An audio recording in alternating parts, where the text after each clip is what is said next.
Hey everybody, Joseph Rothschild here, aka Mono Bluetron, back again with another episode of 10-minute testing. So apologies for the sporadic upload schedule and streaming schedule. It's unfortunately going to be that way until the second week of January when my holidays are over, but if there's one thing that could pull me out of my winter hibernation, it's Level Eater. Now the world is abuzz with the potential this card has shown in a Darklord strategy, and now is probably the time for us to take it seriously. So let's jump into deck edit and I'll explain further. So here's the list, which honestly looks pretty similar to a Teledad list from Phantom Darkness release. Now I promise it's not going to be as broken as that deck was, but it might put up similar results. As always, I'll give you a little bit of background about the archetype, a little bit of a discussion about what I hope the deck can do, and as always, the card by card. So firstly, for those of you who don't know, Darklord is an archetype that makes absolutely no sense, like at all. Beginning with the bad reaction to Samachi on a stick, Nurse Reficule, a card that was not even called a Darklord for like decades, the archetype has evolved through retrains into a deck that is incredibly adept at getting out one large monster at a time. Most of them have similar effects. They are able to, usually as a quick effect, target a Darklord spell or trap in your grave and activate its effect.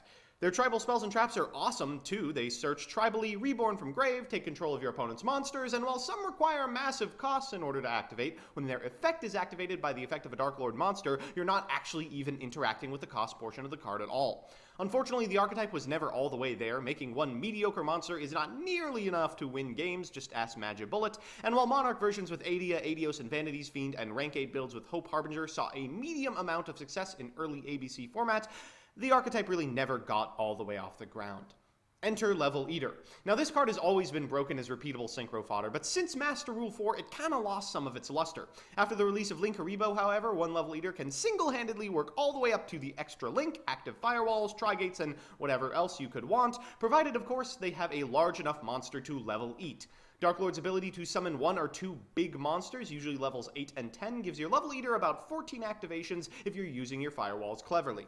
By including redundant elements like Armageddon Knight, Dark Refer, and Mathematician, we can even make it through multiple hand traps as well. Our backup plan is pretty strong too. Even with a single Dark Refer and a reasonable draw, we can make the entire Darklord board, or with a couple of them, we can assemble an active Trigate without all of the fixings. The archetypes truly are a symbiotic masterpiece. They're a match made in heaven, a big, dumb, consistent beating archetype and a combo enabler. So, with that, let's get into the card by card. Now keep in mind this is a build to play today. After Security Dragon and more Link enablers are released, it will definitely change. So first we're playing our Darklords, 3 copies of Ixchel, 3 copies of Super Bia, and 1 copy of Nastin. You really need slightly more than 6 so you can consistently use Ixchel's effect, so we're playing a Nastin. After that are our Phantom Darkness Returners, 3 copies of Dark Refer, and 3 copies of Armageddon Knight. Next, fresh off the ban list is 2 copies of Mathematician and 3 Level Eater, our target. Finally, because you all seem to hate when I play good cards, we're only playing 2 hand traps, 1 Maxi, and 1 Gofu. For spells, we start with our Darklords and our Darklord enablers, 3 copies of Banishment, which ironically adds to hand instead of banishing, 3 copies of Contract, which summons Super Bia and then Ixchel right after, 3 Valhalla to unbrick bricky hands and extend ones that include the combo, 3 copies of Allure of Darkness since we have a lot of redundant dark monsters, 3 copies of Pot of Desires, and then a bunch of strong-ass one-ups. 1 for 1, 1 Rhoda, 1 Soul Charge, 1 Foolish, and we need just a little bit of consistency, so 1 Upstart Goblin. In the extra, we've got 3 copies of Link Haribo, 3 copies of Proxy Dragon, 2 copies of Binary Sorceress, only important because she is a neutral Link 2, 2 copies of Trigate Wizard, 2 copies of Firewall Dragon. Now, we're usually only making 1, but it's a great option for a follow-up, so I've included a second. This could easily be any other Link 4 monster. Then 1 each of Gaia Saber, Borreload, and Decode Talker. So with that, let's jump into the games. So our first match is up against Ved Red Zombies, kind of an interesting take on the Unizombie, Mizuki, and Solitaire shell. You can see that we've opened quite well. You can expect to open a hand similar to this in about 70 to 80% of your games, some number of monsters and spells that assembles 2 Darklords on your side of the field and a Level Eater in grave. We're going first, which is just excellent. I'll execute this combo in the least efficient way possible to prove that the deck can function without resources, and not because I'm bad at doing combos.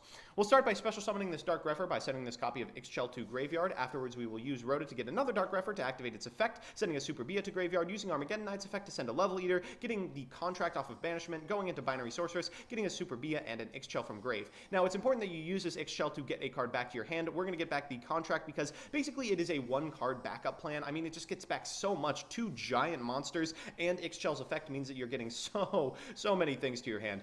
Now we're just going through the Level Eater motions. We're going to reduce the level of our Super Bia down to 4, after which we can't use Level Eater on it anymore. Then return it with a Firewall Dragon, go into a Proxy Dragon on its other side so we can special summon that Super Bia back, get it back at 8, and get some more activations out of this Level Eater. By this point, we have enough to complete the extra link, but I want this Trigate on as well, and this is a board that you can expect to see most of the time. It's not a live Firewall Dragon, but, you know, it's still pretty good as a monster. We have a Proxy Dragon that is protecting the rest of our board, a Trigate Wizard which has a negate attached, and of course a Linkuriboh whose effect we can activate if we absolutely have to.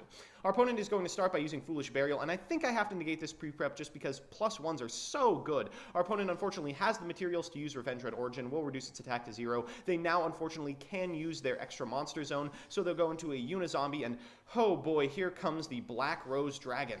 Okay, so that's everything off the board, and we have 3 cards remaining in our extra deck. Hopefully a bunch of big beaters is going to be enough to win the game. Thankfully, our opponent's kind of out of resources too. It's not like they can repeat use of Mizuki like they could in any other scenario. We'll tribute summon for this Nastin, then get back a Super Bia, get a Level Eater on our side of the board, I guess as a defensive tool, attack for 2600 and pass it back. Unfortunately, our opponent has an Origin in hand and another one as well.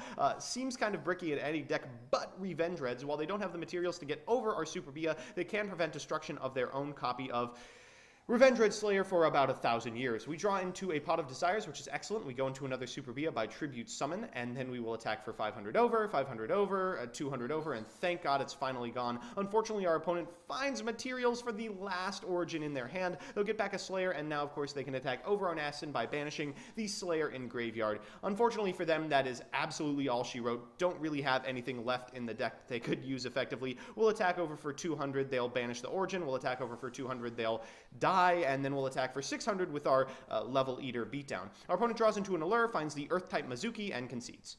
I like that game 1 because it both showcases the power of Level Eater and also represents kind of the worst case scenario in a world where you get to establish a board. And we still came out on top, so I'm feeling pretty good. Our second match is up against Madolche, and we better watch out for their new Link monster. I hear it's the best one. This is a pretty bad hand in the grand scheme of hands we can get. It doesn't contain the combo, and as a result, we'll kind of have to play hampered. We're going to get to start, which is fine. We allure, but don't find a lot. We'll go ahead and use Banishment, get out Dark Refer, use Armageddon Knight to get a Level Eater Engrave. We'll upstart and, just don't find what we need. We get Contract back for Ixchel, and then we can add a Super Bia to our hand, but it's really all we can do. This is kind of the neutered version of the combo. Because Ixchel is still a level 10 monster, we can still get a whole bunch of Level Eater activations off of her, but unfortunately can't do everything we want. I think a live Trigate Wizard is probably enough, and I hope that a defense position Ixchel isn't just going to be a sitting duck. Our opponent's going to start by normal summoning a Lone Fire Blossom, and that is a card that I will Trigate 100 out of 100 times. Unfortunately, they have the Brilliant Fusion in their hand. They're going to get a Trick Clown and a Seraphinite for the extra normal summon. They'll get a Hoot Cake, whose effect they will use to get a Messengelato, getting a ticket, and then going to combat. So we can reduce the attack of the Hoot Cake, but can't do much else. They'll go into a Baguska and pass it back. So this is really how the deck plays when we're on the back foot. We still have the Banish available, so we'll hit that Solemn Warning, then go into a Borlo Dragon, getting ourselves the Baguska, which is one of the best possible things you can ever get with Borlo Dragon. It's just so good.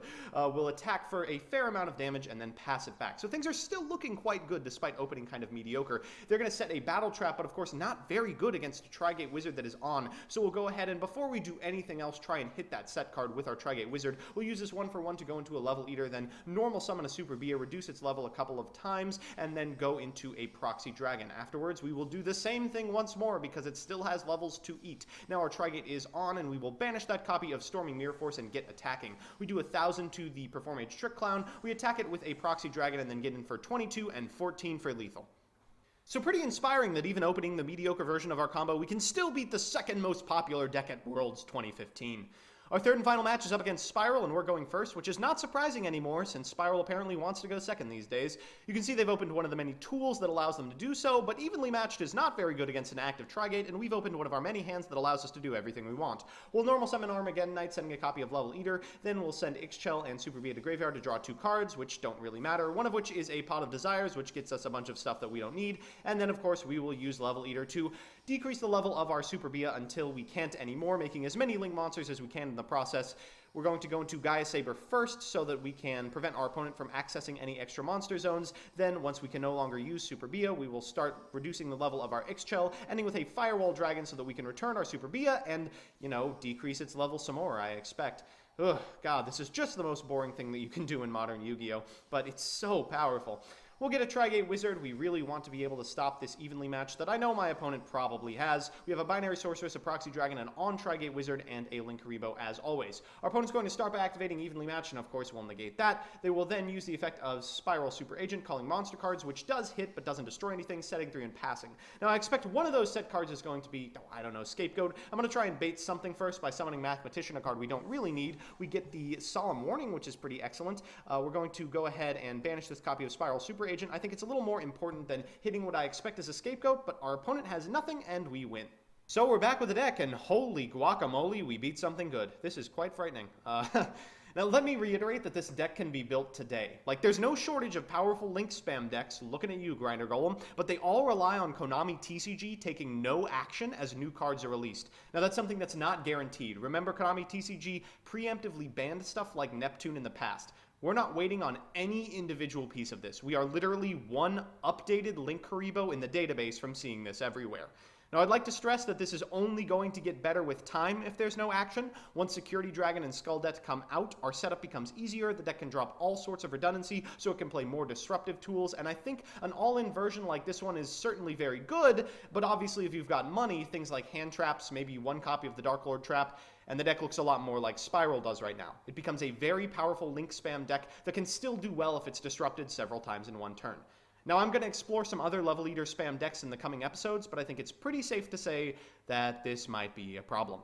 So that's that. Once again, thank you so much for sticking with me. I know my upload schedule is terrible during the holidays. If you want to see me play the decks I make on this show on stream, follow me at twitch.tv/monobluetron, links in the description. And if you have a certain idea for a deck or archetype you want to see me explore on a future episode of this show, let me know in the comment section below and I'll do my best to get to it. Otherwise, I'll see you next episode.